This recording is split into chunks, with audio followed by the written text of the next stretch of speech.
Good luck. Merhaba arkadaşlar, hepiniz IEFT Talks webinarlarına hoş geldiniz. Bugün Birleşik Krallık'ın en iyilerinden University of York'ta eğitim ve muhteşem kampüs olanaklarını Seminerlerden dinliyor olacağız. Lütfen sorularınızı questions kısmından sormayı unutmayın. Yes, Samuel, the stage is yours now. Hi everybody, and thank you ever so much for your time. I'm really sorry about the delay. We just had a bit of a technical issue, but we're good to go now. So my name's Sam. I'm a regional manager and I've been here at the University of York for 2.5 years now. I look after students applying from across the Middle East, North Africa and Turkey. So I would be the person that you could speak to if you had any questions at all, or if you wanted some support with your application process, that kind of thing. Okay, and I'll show you how you can get in touch with me directly in a bit. But what I want to show you first are some key facts about the university. So I'm going to explain about our rankings, which are our strongest courses and some awards that we've won, that type of thing. But I also want to show you something about our campus life. So the campus at York is one of our really strong selling points. Lots of students love it. So I'm going to take you on a little bit of a campus tour. I'll show you some of the accommodation that we've got on offer through a 3D virtual tour. I'm also going to take you on a bit of a tour through the city as well, because I really want to emphasize the student experience that you have here. I think that's the hardest thing to replicate online when you can't actually come and travel to the UK. I'm going to tell you a bit about the types of scholarships that we offer as well. And as I've mentioned, finish off by letting you know how you can get in touch with me. So I'll go through that now and I'll try and keep it as quick and engaging as possible for you. So first of all, you may already know, but we're located right in the center of England. Okay, so the border is about here. If you can see my mouse, that's the border to Scotland. And as you can see, being in the centre means that we're really well connected to all of these other major cities. Now you can get to London on the train in 1 hour and 50 minutes. There is a fast train without any stops at all. Goes straight from York to London. Manchester is the nearest major international airport where I usually fly from. And Leeds is our nearest industrial city, which is just 20 minutes away on the train. There's regular trains all throughout the day. York is not an industrial city. It is a big tourist city. We attract lots of tourists from all over Europe each year, and I'll show you why shortly. Now, I'm just going to give you some quick facts about the university. Okay, hopefully this would help you shortlist us as one of your choices. York is a Russell Group university, and Russell Group unis are amongst the most prestigious in the UK, and they can be compared to, say, the Ivy League in the US. Okay, so employers share that perception around the world as well, which is why it's good to have a Russell Group university on your degree certificate. We're ranked 16th in both the Times and the Guardian UK rankings this year, and we've got 8 departments featuring in the UK top 10. We've also got the TEF Gold Award, which is the highest recognition of teaching excellence that you can get in the UK. So that's really important for people on a bachelor's degree or a master's degree because it's a fully taught course. Also, about 95% of our graduates are in employment or further studies within 6 months of graduating, proving that our degrees work. We're a medium-sized university, so there's about 18,000 students studying on campus with us. It makes it big enough to be exciting and vibrant, but small enough to be, cozy and you're home from home. About a quarter of our students are international, coming from more than 150 different countries around the world. And they've got over 160 undergraduate degrees to choose from, lots of master's degrees as well. York has been voted the best place to live in the UK on a number of occasions by the Times, who also do the higher education rankings. And as an undergraduate student, you could get a scholarship with us this year of up to £20,000 or £10,000 for a postgraduate student. The application window has just closed for those, but I'm telling you that as an example of the type of scholarships that we offer at York. So that's a bit about the university in terms of the awards that we've won and the rankings, that type of thing. To give you an idea on the subjects that we offer, here's a list. So what you can see here are 3 faculties. We've got the arts and humanities, sciences, and social sciences. Within those faculties are a number of academic departments. So that's what's listed underneath the faculty name. Within each of these departments are lots of different courses that you can choose from. So within biology, you'll of course have biology, biomedical science, biochemistry, genetics, all of those options. And any of those listed in red are top 10 in the UK, which is outstanding, okay? In terms of our entry requirements for undergraduate students, we're looking at the equivalent of AAA to ABB. There are some courses which offer BBB, but in terms of the Turkish qualifications, I can just show you on our website. All you have to do from the homepage of our website is type Turkey into this search bar here, okay? If you do that, you will see a Turkey country page. And on that page, not only can you find my contact details, you can book a one-to-one meeting with me online, send me an email, or you can send me a WhatsApp as well. That's on here too. But what you can also do is look at your undergraduate entry requirements for Turkey, which, as you can see, is about 70 to 82%, depending on the subject that you apply for. You can apply from any of these types of schools. Okay, a lot of UK universities will only accept you if you come from a school on their lists. Well, we don't really hold those lists at York anymore. We just look at your grades, and as long as it's one of these qualifications, you can get an offer. And you can also find the postgraduate entry requirements on here as well. So generally, what we'd be looking for is a score of 3.0 out of 4 if you want to study a master's with us. Okay. So that's a little bit about our entry requirements for Turkey. I'll return to the presentation now. If you don't meet those entry requirements, but you still want to come to York, you can, of course, study what we call a foundation program, which bridges the gap between our entry requirements and what you actually achieved so that you can go on to study either a bachelor's or a master's with us. Okay, so that is an option for you. Generally, when we're looking at the IELTS requirements of courses, I will show you, but the English language requirements are on each and every individual course page. We're usually looking at about 6.5 with no less than 5.5 in each skill, depending on the type of course that you're applying for. So what I'm going to show you now is the campus. So at York, we've got a fantastic campus. It's 500 acres of parkland. Okay, so you'll live and learn surrounded by nature and wildlife. And this photo here is a photo of the east side of the campus. Because it's so big, we do split it into 2 parts. So the east side and the west side. So here, this is where we teach things like business and law. This building here looks out onto the Yorkshire countryside. So Yorkshire's got some absolutely stunning views, really beautiful countryside. It's also known as God's County for that reason. And behind this building that you can see is the city centre, which is within walking distance. So it's very convenient, and we do give you the best of both worlds at York. This is the other side of the campus, the west part. And as you'll notice now, both parts of the campus are built around these lovely 2 big lakes. So we've got lots of geese, swans and wildlife around those lakes. It's a lovely place to walk around, even on your lunch break. I often take a walk around these lakes on my lunch break. And this is a proper student village, by the way. You've got everything that you need on your doorstep. There are lots of different cafes, canteens, social areas. There's a supermarket. There's even a doctor's GP on the campus as well, plus 24-hour security. Okay, so it's really convenient if that's the type of thing that you're looking for. Also, because we've got all this space, we've been able to turn the campus into a kind of festival site. So during lockdown measures, when people were able to socialize at a distance outside, but not inside, we were able to offer this. And we put lots of teepee tents up like this, where we had some live music, food and drinks. We've got brick barbecues built across the campus, outdoor table tennis, an outdoor cinema screen, all kinds of things like that. So a city centre university could offer you the convenience of having, you know, all of those shops and things close by, but they wouldn't be able to offer you this easily. So it is a benefit. And then, of course, on the university campus, there's all kinds of clubs and societies that you can join, from dance, we've got theatre, and there's a radio station that you can get involved with. There's lots of politics and religious societies as well as sports societies too.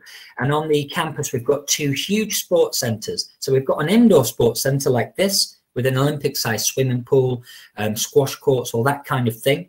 And then there's an outdoor sports centre as well with all of the track and field that you could want. In the indoor one, we've even got a jacuzzi, steam room and sauna. So it is quite luxurious. It's not just basic. So that's a bit about the campus life and what's available on campus. Hopefully that ticks a few of your boxes. What I want to show you now is a quick 3D virtual tour of some accommodation that we've got available.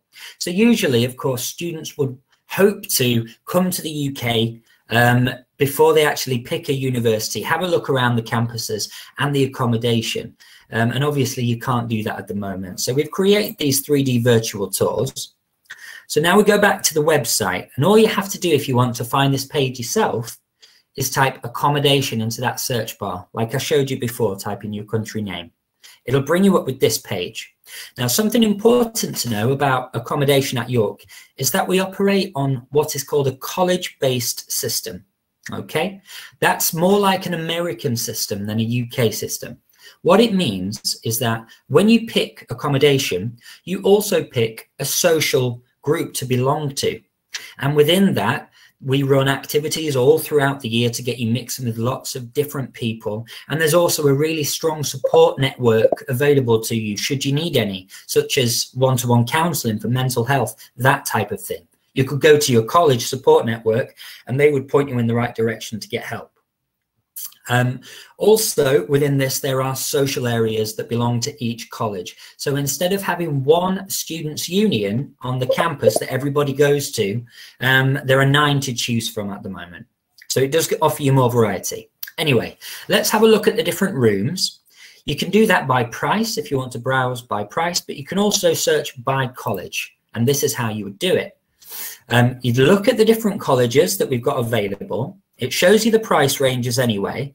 And then all you have to do is click on one, read the information, and then click on to take a 3D virtual tour. Now, there are lots of different types of rooms available at a university. You've got ensuite rooms with your own bathroom. They can be a little bit more expensive. Or there are rooms without your own bathroom. You have a shared bathroom and a shared kitchen, but you would always have your own room. It's not like the American system in that way. Okay, so you can go in, have a little explore of the room. As you can see, it's just a basic university room, very much like those at other universities, but you can explore the entire building. So what's nice to see is the social area that you'd be sharing with other people living on your dorm. As you can see, there's plenty of fridge freezer space, lots of cupboard space, plenty of cookers and sinks. And this will be cleaned on a weekly basis by our cleaners. But of course, we expect you to clean up after yourself as well throughout the week. So it's worth taking a little tour. If you are curious, feel free to do that on the website and you'll get a better idea of what's available. Okay. So I'll return to the presentation again. Now what I'm going to talk about is transport, getting about the campus, getting to the city, and then I'll take you on a quick city tour. So because we've got a huge campus, it can take quite a while to get from one end to the other. A lot of students up to now have had bicycles, and we do bicycle auctions. So you can buy secondhand bicycles for cheap at the university. But we've now got lots of electric scooters like this and electric bikes on campus. And I can see a scooter station outside my window now. So all you have to do is pick up one of these electric scooters, scan your phone onto it. You can use it for free on campus. They're really cool. They're quite fun, actually. But if you want to take it to the city centre, you can do from as little as 75 pence. So it's very cheap, very sustainable and green. There's also a bus route that goes through both parts of the campus and into the city centre. And there'll be a bus every 7 minutes throughout the busy periods. So it is really convenient. I used to live in the city centre and I would walk to the campus every single day. So it is a nice walk if you'd prefer walking. Now, once you get to the city centre, you'll see gates like this. So now you're going to see a bit of the historic, famous architecture at York. So York is a circular shaped city, and it's surrounded by this big old medieval wall. So something like off Game of Thrones, imagine that. And to get into the city centre, you pass through one of these gates and you'll see streets like this. So this is an area called the Shambles. It's some of the oldest streets in Europe. And this is what attracts over 7 million tourists to our city centre in a non-COVID year. When you're walking through these lanes, it does feel like you're walking through a Harry Potter novel, and you'll hear live music coming from all different directions. You'll see all kinds of street performers, artists and singers, things like that. But you'll also smell all the different aromas coming from the international bars, cafes and restaurants, and the chocolate factory, which is just around this corner here. So that's what I really love about it. It's all this character, and all of these shops that you can see and the cafes behind it and restaurants, they're all independently owned. So they're all unique in some kind of way, which is great. There's other places to enjoy in the city too. This is an area called Spark, which was set up by a York graduate. It's stacks of steel containers on top of each other. And if you were a young entrepreneur, a young graduate, you wanted to start up a business, instead of taking it into a city centre shop and paying high rent prices and fees, you would hire out one of these steel containers for cheaper, get your business going a bit, and then take it into the city centre shops when you're ready. So there's lots of cool and original ideas happening here, and this is why students like to hang out here.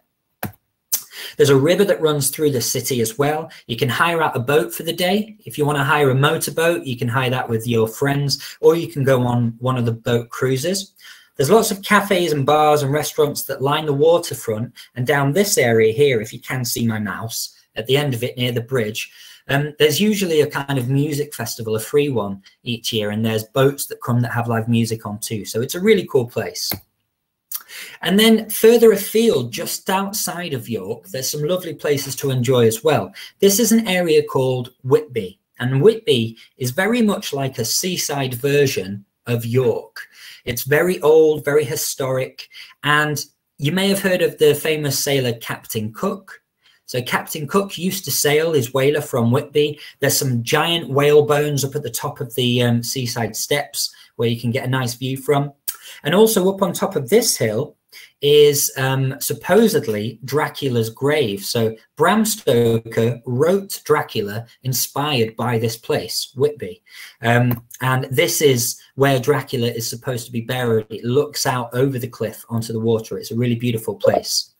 And because of its connotations with Dracula, Goths like to come to Whitby. So they have a special Goth weekend. And if you come on a Goth weekend, you'll see hundreds of people walking through the streets looking like this.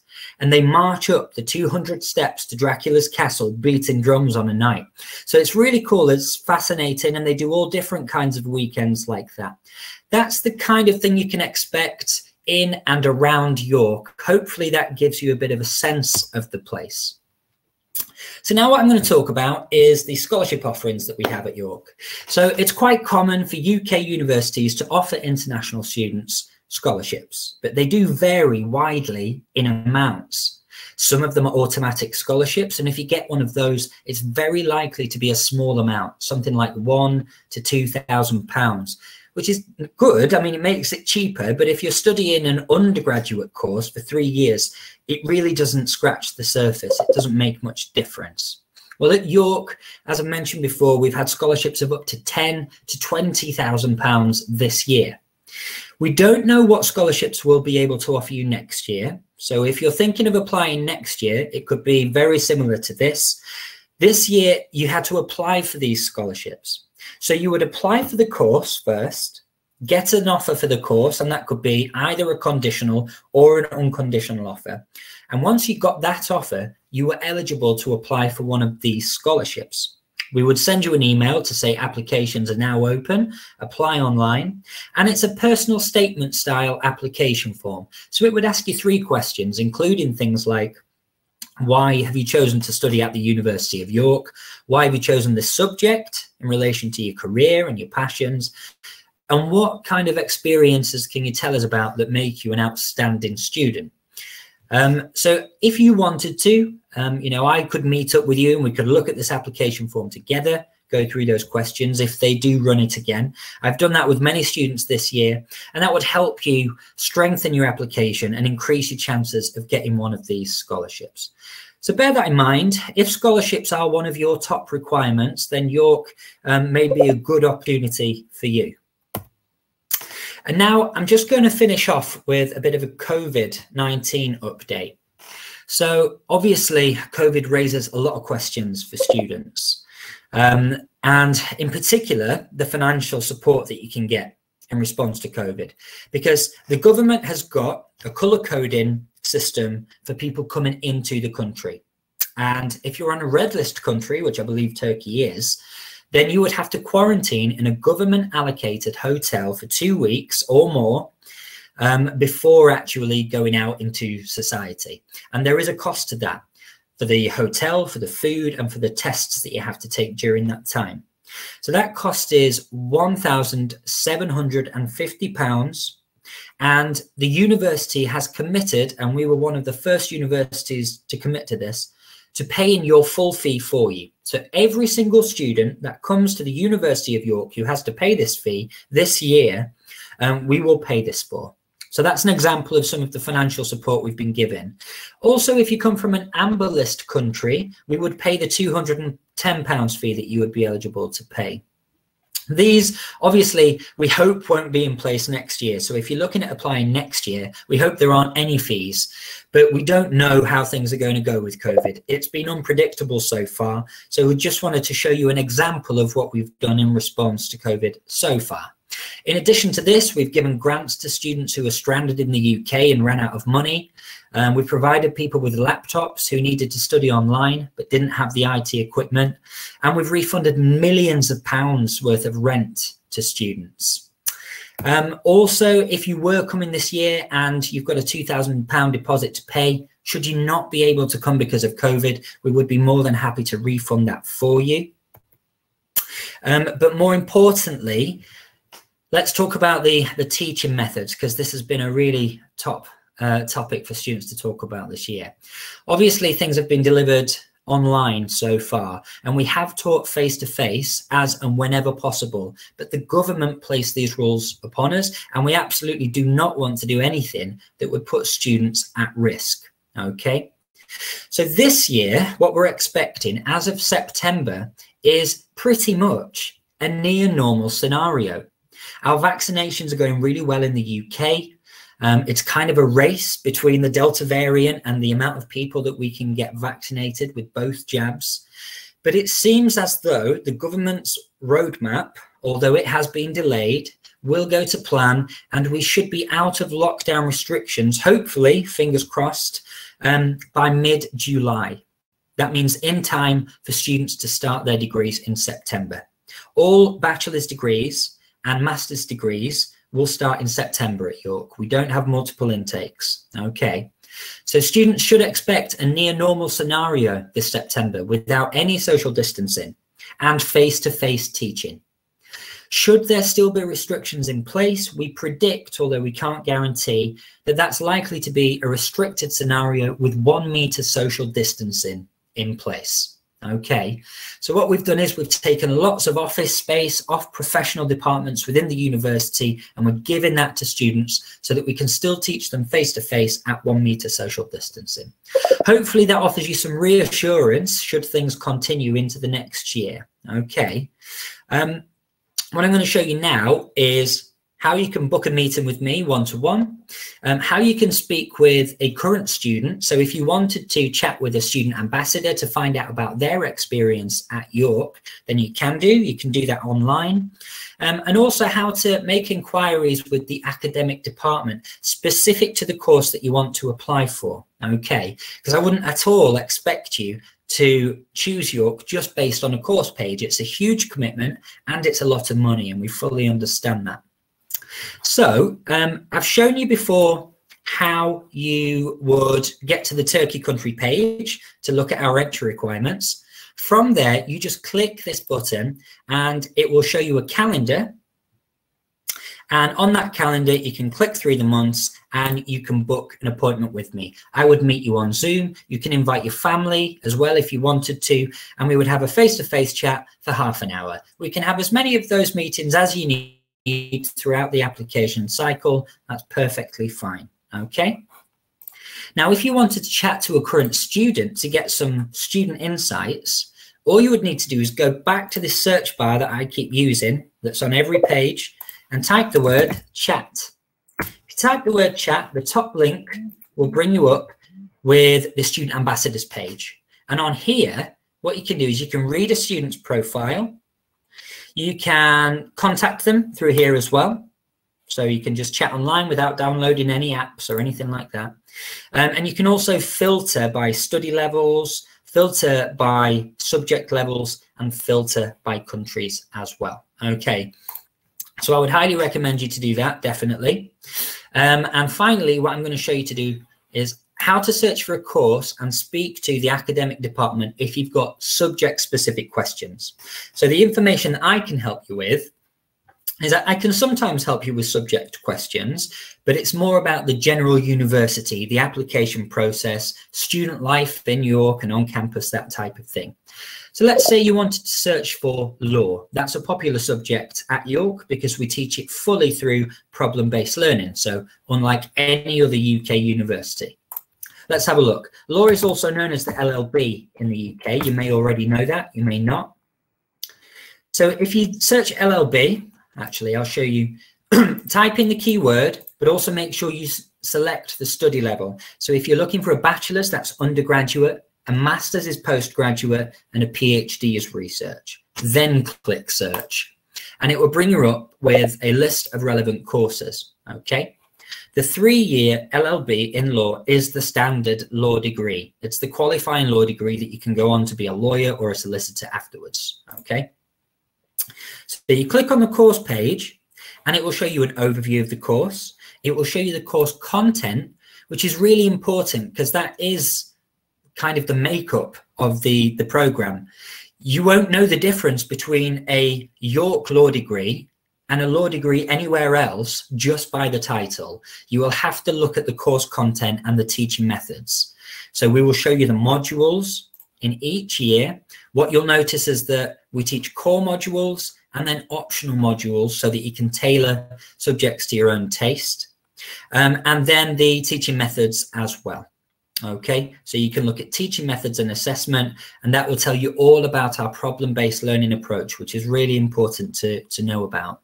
York, being a Russell Group university, is very highly ranked, but unlike some of our older universities in the Russell Group, York is very young, and we take a much more modern approach to teaching methods and teaching assessment. Okay. So that's how you would look for the course details. We've got the fees and funding on there as well, and entry requirements. But if you scroll right down to the bottom of any course page, what you will see is a dark blue banner. Okay. And that dark blue banner will have the contact details for somebody within that course. Now, don't feel that if you contact this person that you're pestering them. They want to hear from you. They're there to help, and they'll be happy to answer your questions. Okay, so make sure you get in touch with them if you've got course-specific questions. They would be the people to go to. All right. Finally, I'll just end on a couple of external scholarship topics. Okay, so at York, we do have an agreement with the Turkish Ministry of National Education. Okay, so basically, we are one of the preferred universities for Monet, and if you are getting a master's scholarship from them or a PhD scholarship, you can study at the University of York, and we provide them with a discount. So we get lots of students on that scholarship scheme coming to York. They may do a master's and then even stay on to complete their PhD. So we've got a really good relationship with the Turkish Ministry of National Education, but also we are now discounting for the Jean Monnet Scholarship. So we do receive Jean Monnet scholars, and we are discounting the tuition fees for Jean Monnet scholars by 25%. If you've got a Jean Monnet scholarship and you come to the UK, you'll find it's common that the amount the organisation is willing to give you will not cover the entire tuition fees. It's not enough. So the 25% discount more than covers that difference, meaning that you won't have to pay a single penny.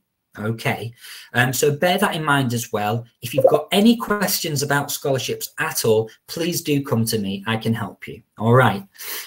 That's all of the things that I wanted to talk about within the presentation, but I'm more than happy to take questions as well. Do we have any questions? Yes, Sam, we have a lot of questions in the questions section. Okay, let's have a look through those.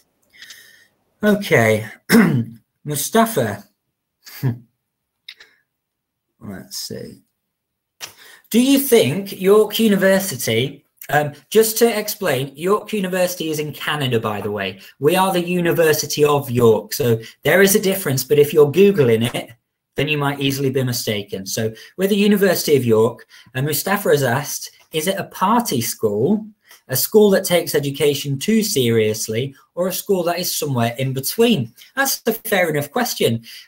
Being a medium-sized university and being on quite a tranquil setting with all of that nature means that it certainly is not a party campus, but we're a walk away from the city centre. And if you do want to find a party, the city centre is a good place to find one.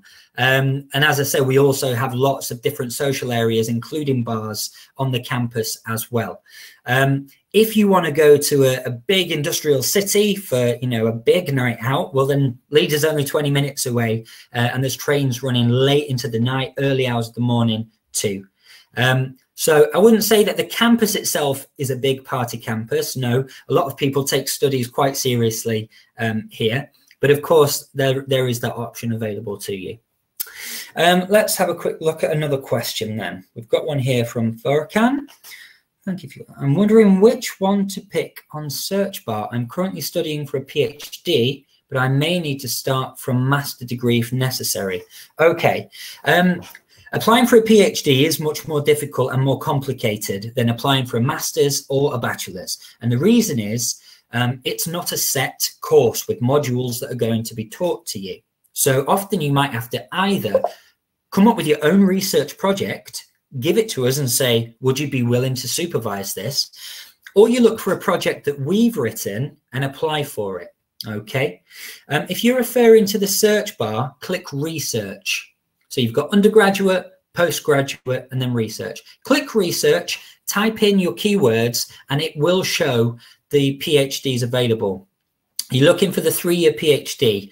But if you want to apply for a PhD, I would recommend you get in touch with me. We could set up a meeting and I could explain the application process to you. When you apply to a PhD in the UK, universities sometimes want you to contact a potential supervisor before submitting an application to kind of get a pre-approval. Some departments at York want me to do that, but some don't. And that's why I think it's better if you get in touch with me before you actually make the application. Okay. Is there any nursing master's programs in York? Yes, there is actually. We have undergraduate nursing programs and postgraduate nursing programs. They're quite different in the sense that for the postgraduate nursing program, we don't expect you to be a registered nurse already, but we do need you to have some hours of work experience with a registered nurse. And that registered nurse will have to sign off on that experience as part of the entry requirement. It's a 2 years postgraduate nursing degree. Okay. So if you're not a registered nurse, if you've studied a completely different subject at undergraduate level, maybe a social science, anything really, you could have studied law at undergraduate level and you want to change to nursing, this is a conversion course and it's the kind of course for you. Okay. But then we also have the bachelor's degree in nursing as well, and that will enable you to become a registered nurse too. So we do have those on offer. Use the course search function to have a look through those if you want to find more details, and get in touch with the academic department like I've showed you if you've got questions. Will I get language support at York if I'm still working on improving my English? Definitely. We've got some really good support networks at York. You can study another language alongside your chosen degree if you want to. But we also have something called the Academic Skills Workshop, and international students love this. It's a really good foundation for making positive friendships as well as improving your academic skills, including your academic English language. A really lovely bunch of people, very positive. So look for Academic Skills Workshop on the website and find out all about it. It really is good for your English language whilst you're studying. It's not something that you have to pass. You're not going to be given additional modules whilst you're doing a course or anything like that. Just something to help you and make friends. Okay. Let's have a look. I've got one here. I am a professional photographer and electrical technician. I want to work abroad and settle down due to the unemployment in Turkey. What are your suggestions? My main goal is to live and work abroad. Do I have to participate in a program? What way would you suggest to live there? Well, if you come and you do get a student visa and you study on a student visa, you'll then get 2 years to stay in the UK and work full time after graduating. And that would put you in the best position if you did want to try and stay to be a resident. So use that 2 years as well as you can, get as much good work experience as you can, get some regular income, and that will put you in a better position. Another question here, can international students get part-time work or a permit? Absolutely. Yes, you can. As an international student, you can work up to 20 hours per week whilst studying. As an undergraduate student, you can work full-time in the holidays, but only 20 hours a week during term time. As a master's level student, you can't work full-time during the holidays. You'll have too much work to do. So there is a rule where we keep it at a 20 hours cap all the way through your course. But actually, we do have lots of jobs available on campus. And they're the best kinds to go for because they're flexible. You can easily manage them around your study timetable. What you don't want is for your work commitments to start clashing with your studies and for your studies to suffer. Okay, so we have something called Handshake, which is a jobs notice board in the UK. And you sign up to that as a student at the university, and you will see lots of different opportunities that you can apply for. In fact, we're interviewing tomorrow for 2 student interns to work with us in our international office full-time over the summer, and that will be a full-time salary that they'll get as well, which is £9 something per hour for those students. So yeah, make the most of that, and it's also a great experience. We'll give you a reference afterwards, so you graduate with a work reference from the university. Let's have a look at some more.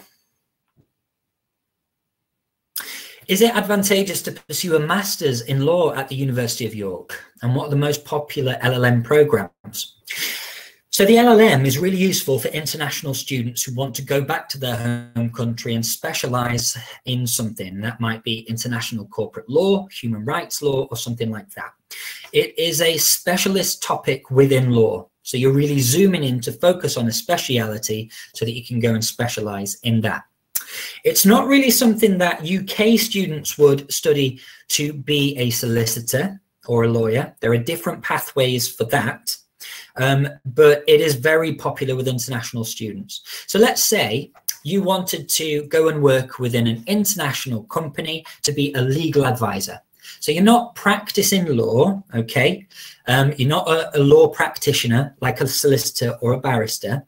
You've done an LLB, which has taken you 3 years, and then you're going to specialize so that you can work as a legal advisor for an international corporation. So you'd study LLM international law. That'll teach you a lot of things that you need to know. And then you're in a good position to be a legal advisor for an international company. You could help them make legal decisions, keep them out of trouble, which might save them a lot of money. And for that reason, you get paid a lot to do that job, depending on the company that you work for. So don't think that you have to be a lawyer, either a solicitor or a barrister, to earn a good salary in law. That's not true. There are lots of different industries in law, and most law graduates don't become a lawyer for that reason. Will fall 2021 courses be online or in person? So hopefully face-to-face in person. How is living expenses in York? Good question. You're looking at about £10,000 to £11,000 to cover you for absolutely everything. Rent, bills, accommodation, and leisure, depending on your lifestyle, of course. So it's not an expensive city to live in. However, it is a really nice, affluent city. York, as well as being voted the best place to live, has also got very low crime rates. And that makes it an appealing place to buy a house and settle down. So it's a lovely area. In fact, the Complete University Guide did a survey of crimes across the country, and it found that York is the safest university city in the country. So crimes likely to affect students happen least in York. But despite that, it's not a particularly expensive place to live when compared to somewhere like London. So you will save money on living costs. Let's have a look at another question. Are there any chance to get a scholarship? Yeah, we've discussed those in detail. Is it possible to get an acceptance for master's degree with anything lower than a 3.0? Yes, another good question. If you've got a substantial amount of work experience, so let's say you graduated with a bachelor's degree 2 years ago, and since then you've worked in a relevant job role to the course that you're going to apply for, and you've gained lots of good experience, and we can see that you've really come a long way since graduating, well, that will be taken into account. Master's entry requirements are more flexible than bachelor's entry requirements, and if you can evidence that you've got really good work experience relevant to the course, then we may still make you an offer. Which courses are the most advantageous for career opportunities in the UK? It's very, very difficult to say, really. I mean, it really depends on your personal strengths as well, and how well you can apply for jobs in the UK. What I would say is the best way to prepare for a career in the UK is to enroll in our York Strengths programme whilst you're studying your degree. So that's controlled by the Careers and Placements Department, and they will do all kinds of activities and exercises with you to help you identify your strengths, which are different to skills, help you learn how to apply for jobs in the UK, practice interviews, practice writing job applications so that you're ready to go once you've graduated. On the other side, you want to make your academic department aware that you're really keen to look for opportunities in the industry whilst you're studying, because we do have good connections with employers across the UK. So often they do send opportunities to their connections within the university, and we can then tell our students about it. For example, Health economics is a really good course at York, and a friend of mine who I lived with, he studied the Masters in Health Economics, and he got some really good opportunities coming through, both in the UK, like permanent graduate positions, and temporary positions over in places like Canada for 6 months. So absolutely some great career opportunities to come out of studying at York. I think that may be all of the questions now. Just let me double check. We have new questions up top, Sam. I see. Thank you very much. Do you have a program on media-related subjects like journalism, media studies, and PhD level? We have interactive media at the University of York. So go onto the homepage, search interactive media in that search box, and it will bring up the course. So you can have a look at all of the modules and see if that's the type of thing that you're after. It'll also show you career opportunities to come out of that. You know, along the tabs at the top, which I showed you. So click the career opportunities and you'll find out what types of jobs our previous graduates have gone into. Okay. Thanks for all the information and organising the event. Okay, so how long can we stay in the UK after graduating? So just to remind you, that's 2 years. You have to make an application, but it's not like it's a hard application to get through. It's just so that you go down on our records. And yes, you can stay for 2 years after completing your degree. You can only do it once, so you can't do a bachelor's, stay for 2 years, then do a master's and stay for another 2 years. You only get it once. How can we get in touch with you? Through the website, as I've shown you.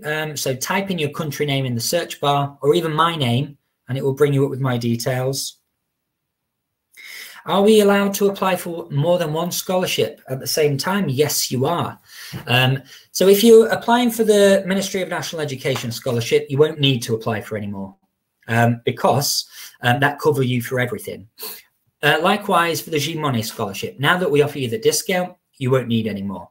But if you apply for the international scholarships we offer, you could also apply for one of the department scholarships. So sometimes, let's say you're applying for electronic engineering, they will try their hardest to make scholarships available to students.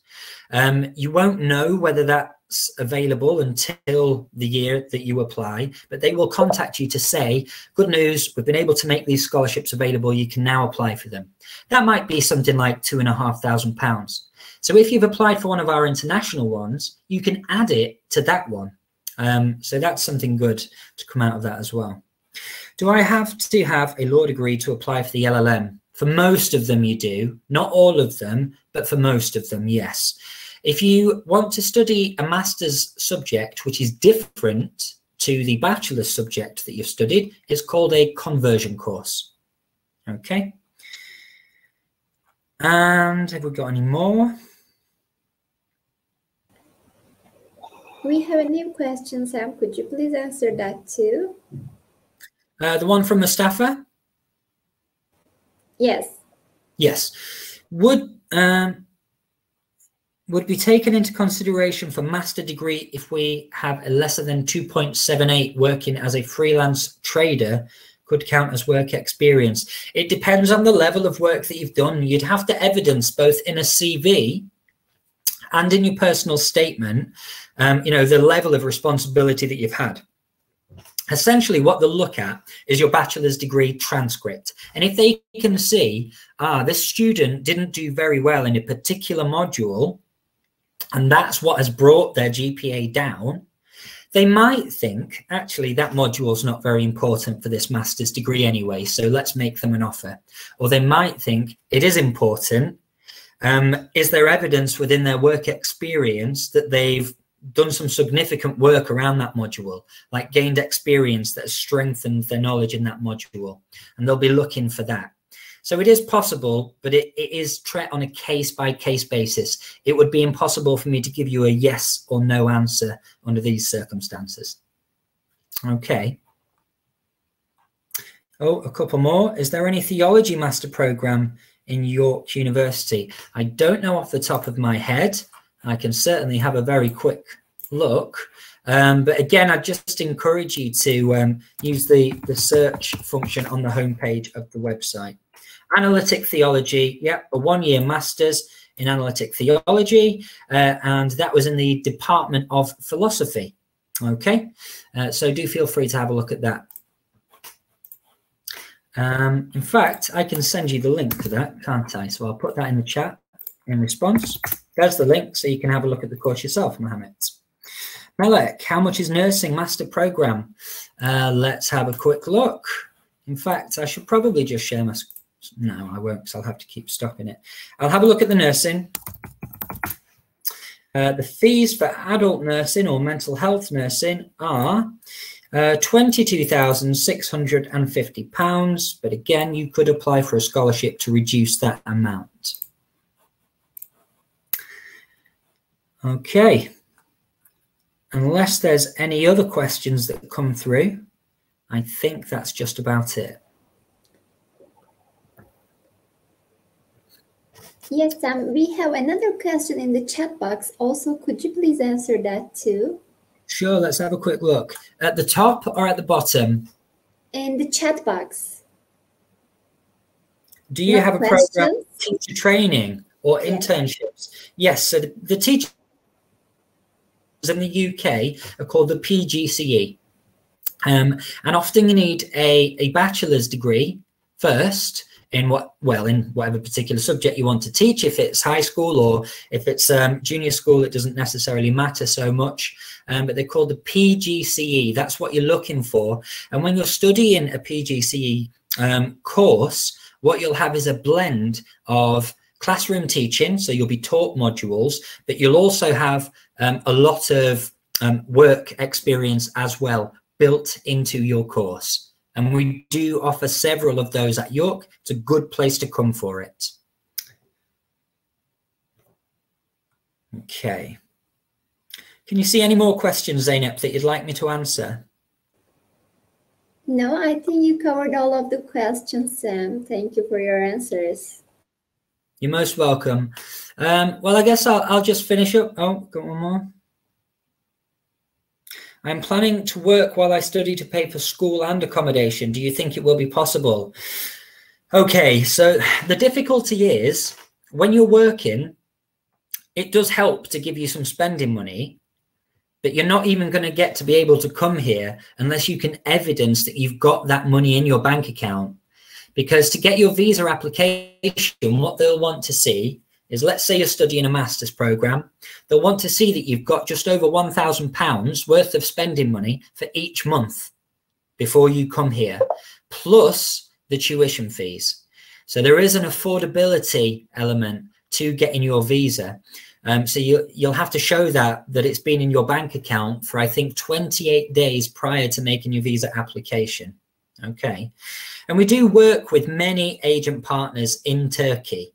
Okay. So they can manage the entire application and visa application process for you. And I only work with agents who I really trust and who do a great job. So if you want to find out how an agent can make an application on your behalf and manage it for you completely for free, they won't charge you, come to me and I'll put you in touch with an agent who I think will meet your needs. Okay.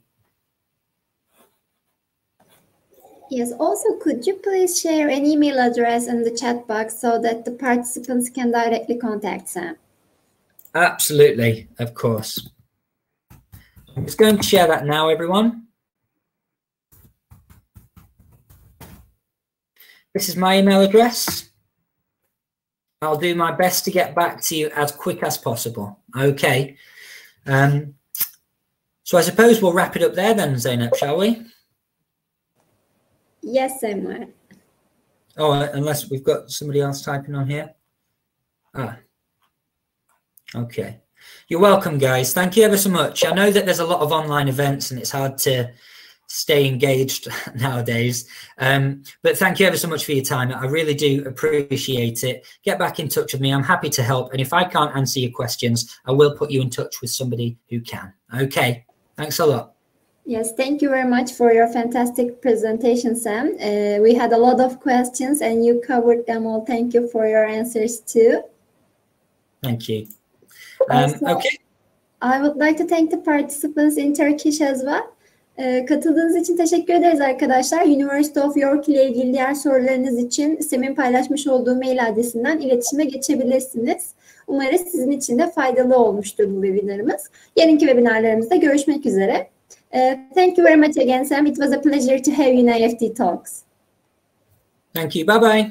Take care. Bye.